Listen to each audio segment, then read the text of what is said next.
Hello everyone, मैं हूं सचिन और आप सबका बहुत बहुत स्वागत है मेरे इस यूट्यूब चैनल पे, जहां हम लोग देख रहे हैं वेबसाइट डेवलपमेंट विद पीएचपी। और आज की इस क्लास में हम लोग बात करने वाले हैं लूप्स के बारे में। अब लूप्स होता क्या है, देखिए, अगर कभी हम लोगों को कोई एक कोड को बार बार रिपीट करवाना होता है तो हम लोग लूप का यूज़ करते हैं। अब हम लोग कौन कौन सा लूप देखेंगे आज के इस क्लास में, तो देखिए मैं यहाँ पे लिख रहा हूँ। हम लोग सबसे पहले देखेंगे वाइल लूप, उसके बाद हम लोग देखेंगे डू वाइल लूप, उसके बाद हम लोग देखेंगे फोर लूप, और उसके बाद हम लोग देखेंगे फोर ईच लूप। ठीक है, ये चारों लूप आज हम लोग कवर करेंगे। अब सबसे पहले मैं एक चीज़ आपको समझा दूं कि कोई सा भी लूप हम लोग जब लेते हैं ना, जैसे कि लूप होता है क्या, जैसे देखिए, एक हम लोग को चलने के लिए स्टार्टिंग पॉइंट होना चाहिए। एक क्या चाहिए हमको, स्टार्टिंग पॉइंट चाहिए, ऐसा सोच लीजिए, या फिर स्टार्टिंग वैल्यू चाहिए जहां से लूप हमारा चलना शुरू करेगा। उसके बाद में एक एंडिंग पॉइंट चाहिए हम लोगों को, जहां पे हम लोग अपना लूप को क्या करवाएंगे, एंड करवाएंगे। ठीक है। और फिर क्या करना है, जैसे मान लीजिए कि स्टार्टिंग में हम लोग जो वैल्यू देंगे ना, मान लीजिए स्टार्टिंग का कोई भी एक वैल्यू था ए, तो अब ये जो ए है इसको हम लोग क्या करेंगे, इसको चेंज करवाएंगे। मतलब यहां से लेके यहां तक जो लूप हमारा चलेगा वो क्या होगा, चेंज होते जाएगा, तो वो लूप मेरा चलते जाएगा। ठीक है। मतलब कि ए का वैल्यू मान लीजिए 1 है, तो पहले क्या होगा, यहाँ 1 हुआ, तो देन फिर हमको क्या करना पड़ेगा, ए प्लस ए करना पड़ेगा। तब ना ए का वैल्यू क्या हो जाएगा, 2 हो जाएगा, तो वो नेक्स्ट स्टेप जाएगा। फिर ए का वैल्यू को फिर इंक्रीमेंट करना पड़ेगा, तो ए प्लस 1 फिर होगा, तो ए का वैल्यू 2 था तो वो 3 तक जाएगा। तो इस तरह तक वो एन तक जाएगा, जहां तक हम लोग कंडीशन देंगे। मतलब कि हम लोग ऐसा कंडीशन दे देंगे कि ए का वैल्यू जब तक एन का बराबर ना हो जाए या एन से कम ना हो जाए तब तक हमारा लूप चलेगा। अब ये मैं एक एग्जांपल के तौर पे समझा रहा हूं कि ये ऐसा भी हम लोग कर सकते हैं कि ए का वैल्यू बढ़े, चाहे ए का वैल्यू कम हो, चाहे जो भी हो, बट हम लोग को जो भी वैल्यू हम लोग डिसाइड करेंगे उसमें क्या आना चाहिए, चेंजेस आना चाहिए। ठीक है ना, वो वैल्यू कंटिन्यू चेंज होना चाहिए, तब हमारा लूप चलेगा। और एक ऐसा पॉइंट आएगा कि हमारा लूप जो रहेगा वो स्टॉप हो जाएगा। ठीक है, तो चलिए इसी को हम लोग प्रोग्राम के थ्रू समझेंगे। इसको मैं डिलीट कर देता हूं और हम लोग अपना पीएचपी फाइल में आ जाते हैं। और पीएचपी फाइल में आने के बाद में सबसे पहले हम लोग वाइल लूप समझते हैं। तो यहाँ पे मैं क्या करने वाला हूँ, यहाँ पे मैं एक वेरिएबल लेने वाला हूँ, START। इसका नाम मैं दे देता हूँ स्टार्ट, और इसका वैल्यू मैंने यहाँ पे दे दिया 1। ठीक है। उसके बाद मैं अभी यहाँ लिखूंगा while, and then bracket open close, और फिर कर्ली ब्रैकेट ओपन क्लोज। ठीक है। अब यहाँ पे क्या होता है, जैसे वाइल लिख के हम लोग ब्रैकेट ओपन क्लोज करते हैं ना, तो यहाँ पे हम लोग को कंडीशन देना होता है। तो यहाँ पे मैं कंडीशन क्या दे रहा हूँ, ध्यान से देखिएगा। मैं यहाँ लिख रहा हूँ कि अगर स्टार्ट का वैल्यू जो होगा वो लेस देन इक्वल टू 5 होगा। इसका मतलब क्या होगा कि जैसे ही यहाँ पे इस कंडीशन में चेक करेगा कि स्टार्ट का वैल्यू 5 से कम है या 5 के बराबर है, अगर स्टार्ट का वैल्यू 5 से कम या 5 का बराबर होगा तो इसके अंदर में ये ब्लॉक जो है, इसके अंदर में जो भी कोड लिखा हुआ रहेगा वो एग्जीक्यूट होगा, अदरवाइज एग्जीक्यूट नहीं होगा। तो अभी मान लीजिए कि मैं सिंपल यहाँ पे क्या करने वाला हूँ, मैं यहाँ पे स्टार्ट को ही इको करवाने वाला हूँ। मैं यहाँ पे क्या लिख देता हूँ, स्टार्ट, और इसी को मैं इको करवा दूंगा। यहाँ पे मैं कॉन्केनेट कर देता हूँ, और स्टार्ट लिखने के बाद में मैं बंद कर देता हूँ, और यहाँ पे मैं फिर से इको करवाता हूँ, और यहाँ पे मैं काम करता हूँ, BR टैग लिख देता हूँ, लाइन ब्रेक। ठीक है। और उसके बाद में अभी क्या होगा कि ये स्टार्ट तो मेरा प्रिंट होगा, स्टार्ट में जो भी वैल्यू रहेगा वो प्रिंट होगा, मगर इस लूप को कहीं पे तो रुकाना पड़ेगा ना। तो रुकाने के लिए मैं क्या कर रहा हूँ, यहाँ पे स्टार्ट का वैल्यू जो है, start equal to start, start equal to start, ST ART start, यहाँ पे $साइन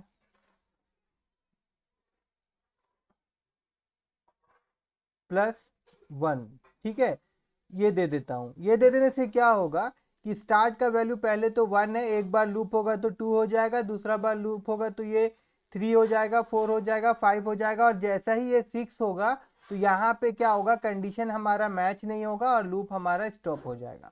अगर इतना लिखने के बाद मैं आप लोगों को ब्राउज़र में लेके चलूँ, ये देखिए ये हमारा ब्राउज़र है जहाँ पे मैंने इसको ओपन करके रखा है, local host PHP tools loop, और लूप के अंदर में loop.php ये मेरा फाइल है।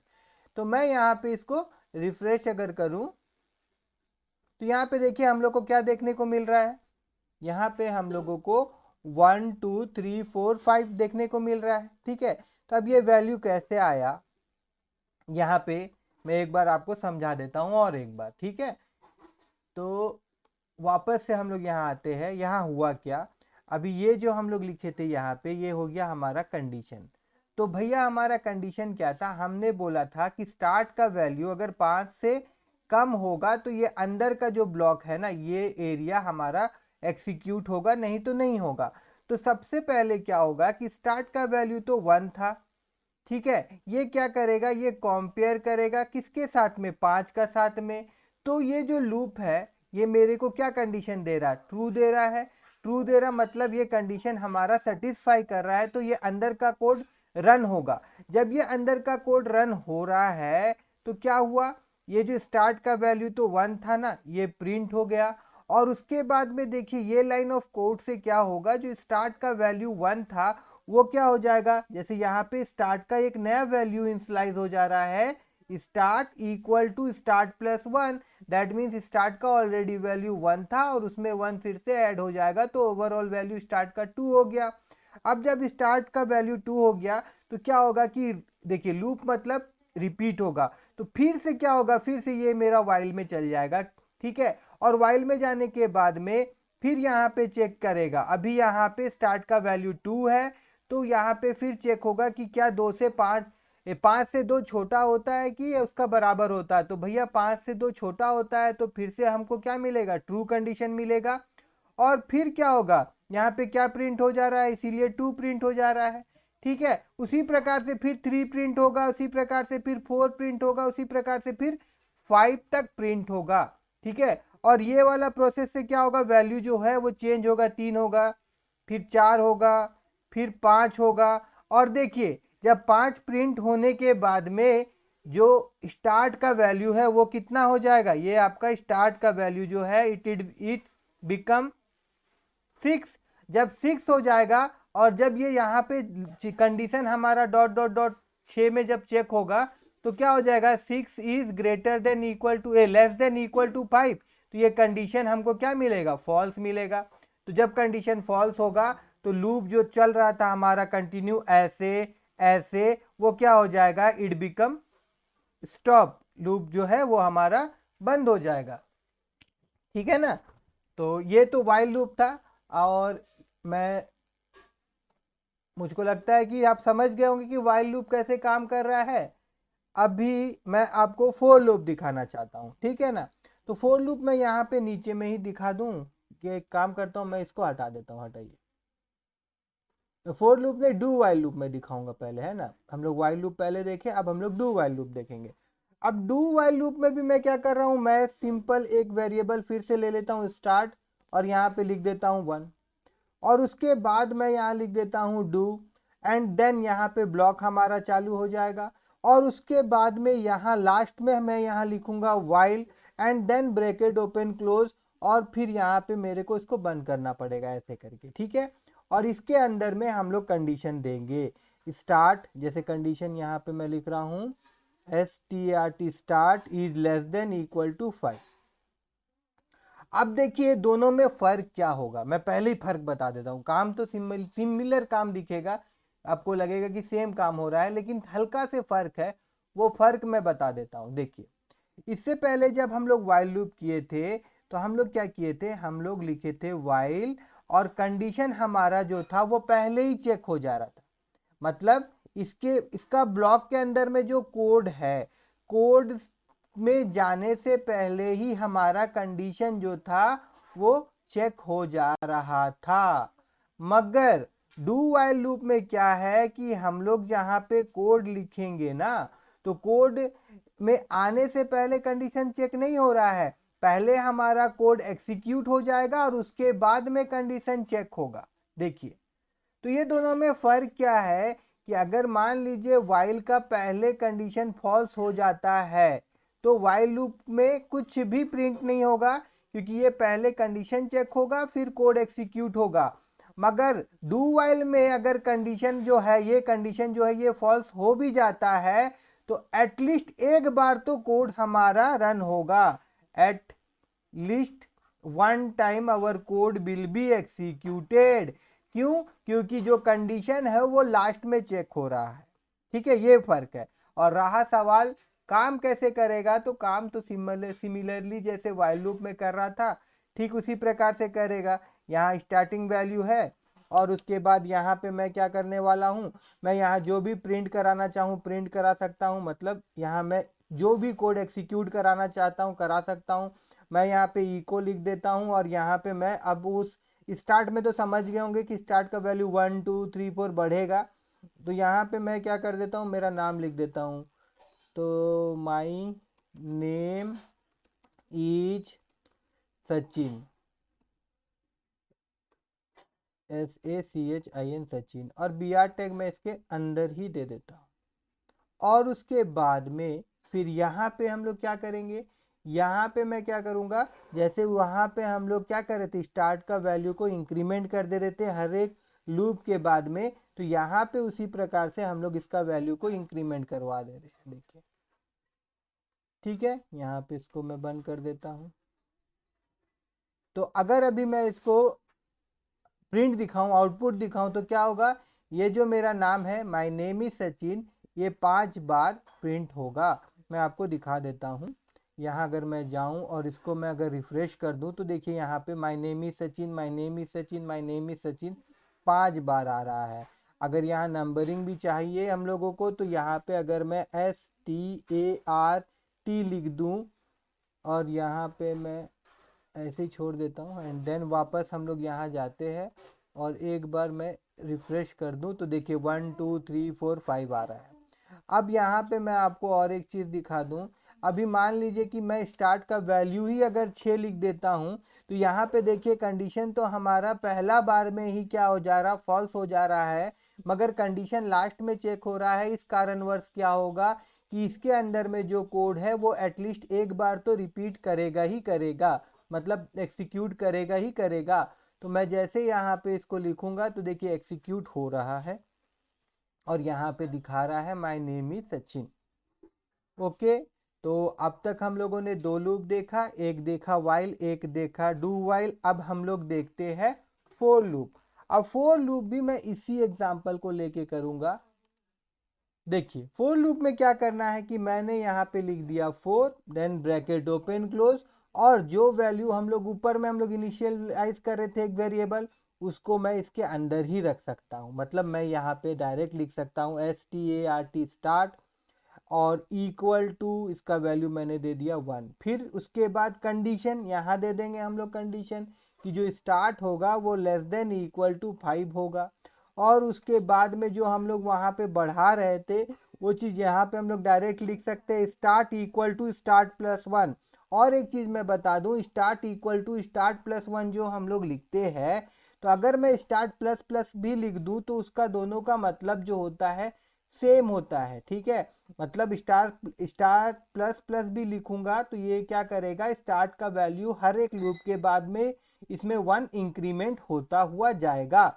और उसके बाद मैं यहाँ पे कर्ली ब्रैकेट ओपन क्लोज कर देता हूँ और जो भी कोड यहाँ पे मेरे को रिपीट करवाना है बस वो यहाँ मेरे को लिख देना है।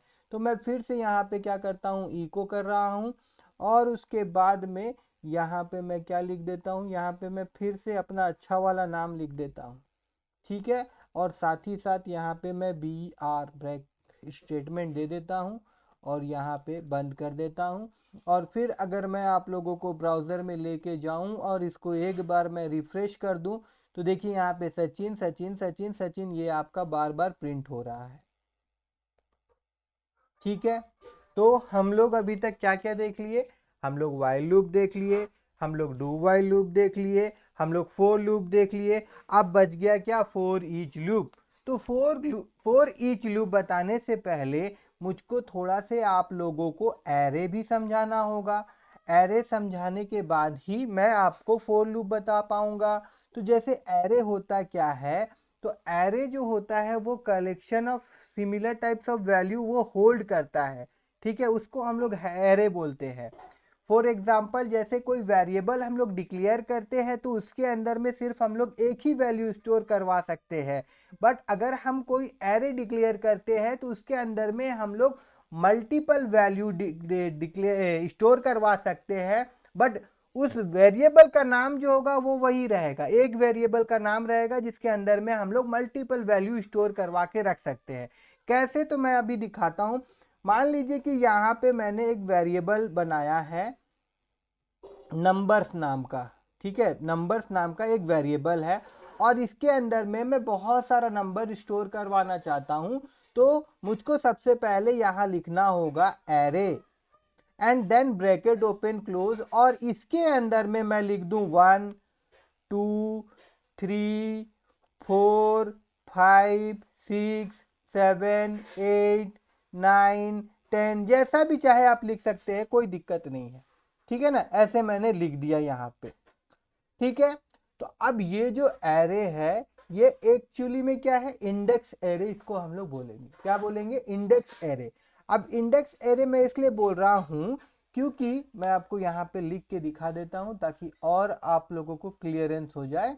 इंडेक्स एरे का मतलब क्या होता है, whenever we declare an array, तो क्या होगा कि हर एक डब्बा के हर एक वैल्यू के लिए एक बॉक्स बन जाएगा। और जैसे यहाँ पहला क्या है, 1 है, तो ये आपका 1 वैल्यू हो गया और इसका इंडेक्स क्या हो जाएगा, 0 हो जाएगा। उसके बाद में फिर नेक्स्ट वैल्यू 2 है तो इसका इंडेक्स क्या हो जाएगा, आपका 1 हो जाएगा। उसके बाद फिर क्या वैल्यू है, 2 है, 3 है, इसका क्या हो जाएगा, 2 हो जाएगा।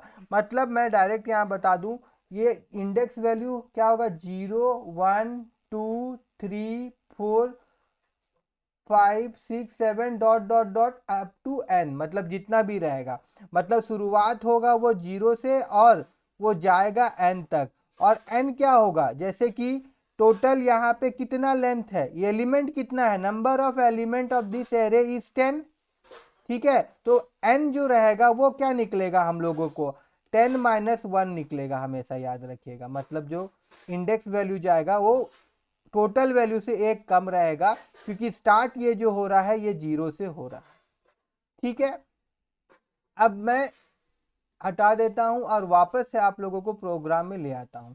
अब यहाँ पे क्या होता है कि ये जो वैल्यूज है ना, ये सबको देखने के लिए हम लोग को क्या करना पड़ता है। जैसे मैं यहाँ पे इको करवाना चाहूँ, यहाँ पे मैं इको लिखूंगा और यहाँ पे अगर मैं नंबर को प्रिंट करवाना चाहता हूँ और मैं यहाँ पे NUMBER नंबर मैंने इस प्रकार से लिख दिया।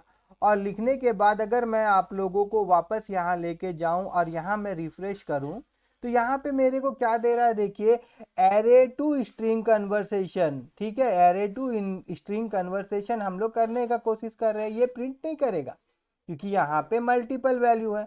हाँ, मगर यहाँ पे मैं इस प्रकार से लिख दूं और यहाँ पे अगर मैं 0 लिख दूं, ठीक है, और उसके बाद में अगर मैं जाऊं और यहाँ पे अगर मैं रिफ्रेश करूं इसको तो देखिए यहाँ पे 1 दे रहा है। मतलब 1 1 एक एक वैल्यू हम लोग इस प्रकार से दिखा सकते हैं। यहाँ 1 लिख सकता हूँ, यहाँ 2 लिखूंगा तो 2, यहाँ 3 लिखूंगा तो 3। मतलब हर एक वैल्यू का इंडेक्स नंबर के थ्रू हम लोग उसका वैल्यू को ला सकते हैं। ठीक है ना, बुला सकते हैं, ऐसा समझ लीजिए। ठीक है, बट अगर सारा का सारा वैल्यू अगर हम लोगों को डिस्प्ले करवाना है तो हम लोग फोर लूप का भी यूज़ कर सकते हैं या फिर फोर ईच लूप का भी यूज़ कर सकते हैं।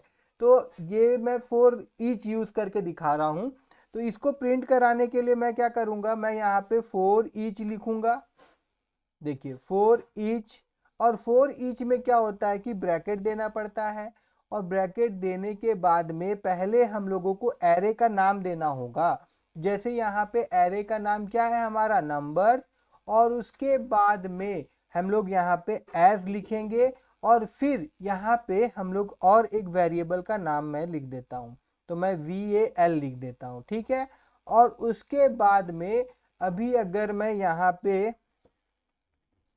VAL लिखूं और यहाँ पे मैं फिर BR ब्रैकेट एक काम करता हूँ, इसको ऐसे लिख देता हूँ VAL एंड देन यहाँ पे BR, ताकि लाइन ब्रेक हो, और उसके बाद में यहाँ पे बंद। ऐसे अगर मैं लिख दूं तो अब क्या होगा कि इसके अंदर में जो वैल्यूज़ है ना वो आ जाएगा आपका VAL, और ये एक लूप है, तो ये लूप कब तक चलेगा, जितना इसका वैल्यू है ना, जब तक ये ख़त्म नहीं होगा तब तक ये मेरा लूप चलेगा।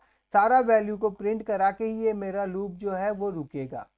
तो एक बार मैं यहाँ ले जाता हूँ आप लोगों को, और मैं यहाँ पे रिफ्रेश करता हूँ, तो देखिए 1 2 3 4 5 6 7 8 9 10 पूरा का पूरा जो नंबर्स था एरे में, जो वैल्यूज़ था वो प्रिंट हुआ है, ठीक है। अगर ये लूप में मान लीजिए कुछ और वैल्यूज़ मैं लिख देता हूँ यहाँ पे, जैसे 20 हो गया, 50 हो गया, 60 हो गया, देखिए कोई दिक्कत नहीं है। अभी मैं वापस जाऊंगा तो ये 20 50 60 भी प्रिंट कर देगा।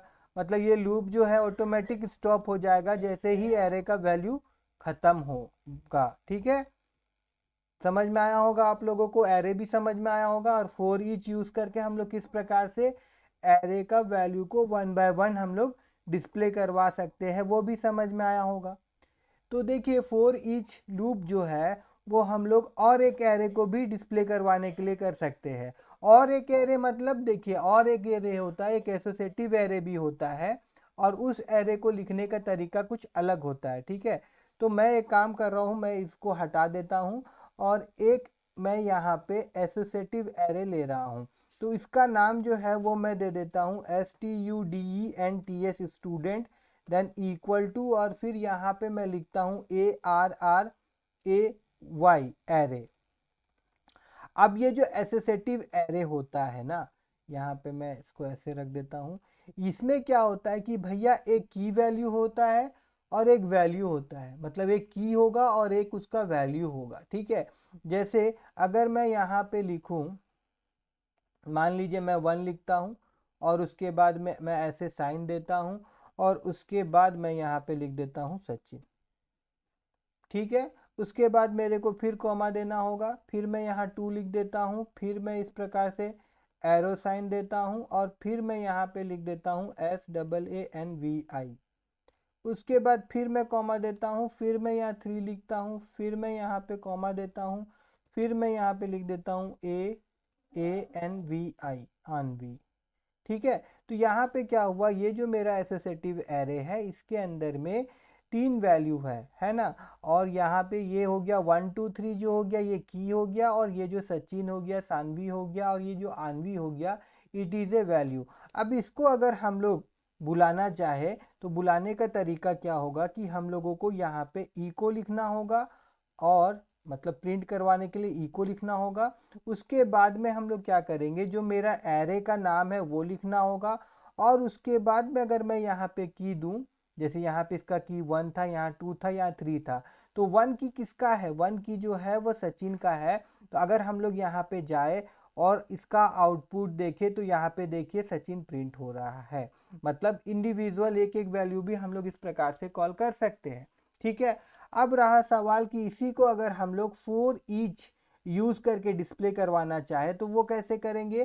तो उसके लिए यहाँ पे हम लोगों को फॉर ईच लिखना होगा, ब्रैकेट ओपन क्लोज लिखना होगा, और उसके बाद में यहाँ पे भी सबसे पहले तो हम लोग एरे का नाम लिखेंगे। एरे का नाम क्या है, स्टूडेंट्स है।